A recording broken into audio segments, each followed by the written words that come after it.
Kita masuk ke ayat 203, masih di tema haji. Ini ayat terakhir di tema haji di surat di ayat ini, ya, di surat Al-Baqarah. A'udzu billahi minasyaitonir rajim. Wadhkurullaha fi ayyamin ma'dudat.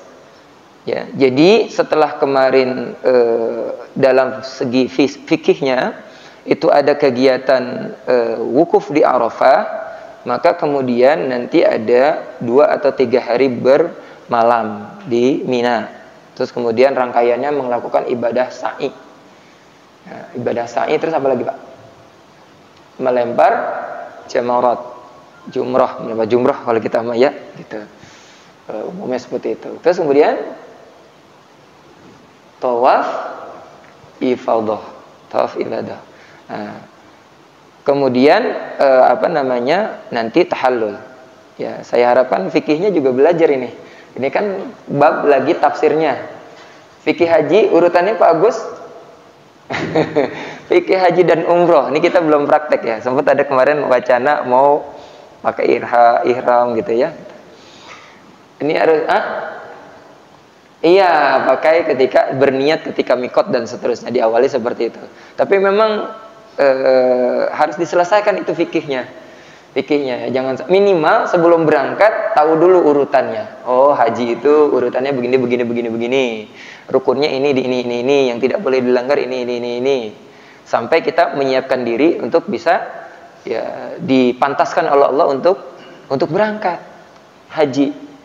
Ya, untuk memantaskan itu apa? Membekali ilmu dan menabung. Coba ada gerak buka tabungan. Nah, buka tabungan 100, 200 ribu, 500 ribu, buka tabungan supaya memantaskan diri, supaya maksimal usahanya, supaya ketika ditanya, ketika meninggal sebelum berangkat, ya Allah, saya sudah nabung, saya sudah belajar fikih, saya sudah, pokoknya udah siap-siap lah belajar, cuma memang belum berkesempatan. Kalau sampai kita meninggal belum terlaksana ibadah haji. Tapi kalau kita belum maksimal, kan malu di hadapan Allah. Kamu nanti ditanya, kamu udah melakukan apa? Ya memang ketika mampu, ya, dipanggilnya itu ketika mampu, tapi kita memampukan diri, memantaskan diri agar bisa dipanggil Allah. Mudah-mudahan yang hadir di sini sebelum meninggal bisa melaksanakan haji dan umrah, ya. Syukur bisa sholat di Al-Aqsa, ya, di Baitul Maqdis. Itu. Berzikirlah, ya, mengingat Allah. Jadi secara khusus zikir ini menandakan bahwa ketika puncak Arafah wukuf itu bukan selesai ibadah, teruskan zikirnya, gitu kira-kira.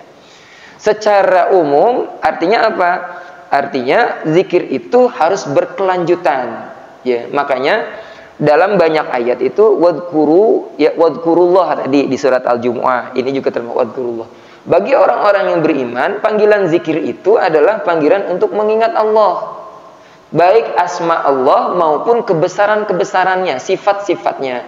Bahwa ketika misalnya kita bilang subhanallah, oh berarti Allah maha suci, perbuatan dan sifatnya selalu benar. Ketika kita bilang Allahu Akbar, berarti ucapan di mulutnya mengucapkan, pikirannya menerjemahkan, hatinya itu meresapi. Ya, misalnya ya Razzaq, ya. Berarti Allah maha memberikan rezeki, bahwa rezeki kita tidak pernah, dan seterusnya dan seterusnya. Itu maknanya wadhkurullah. Makanya berbeda dengan misalnya peringatan atau perintah bagi Bani Israel. Di banyak ayat Bani Israel itu diperintahkannya wadhkuru nikmatallahi alaikum, ya kan? Ya. Anni faddaltukum alal alamin. Sesungguhnya aku, kata Allah, sudah memberikan kelebihan kamu, kepintaran kamu. Ini menyiratkan apa? Bahwa Bani Israel itu harus dibebenjo, tahu bebenjo?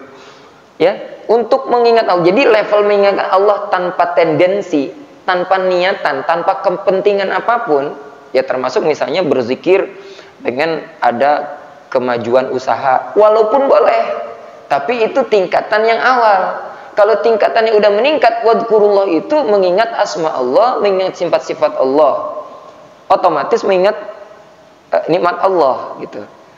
Wadhkuru nikmatallahi alaikum, ya. Kemudian wa anni faddaltukum alal alamin. Ya Bani Israil, adhkuru nikmatallahi alaikum. Ya. kemudian Allah mengingatkan untuk mengingat nikmat-nikmat Allah. Makanya para ulama bilang kalau zikirnya baru baca bismillah ketika makan, ketika mendapat nikmat, itu dahapan zikir yang masih di basic lah.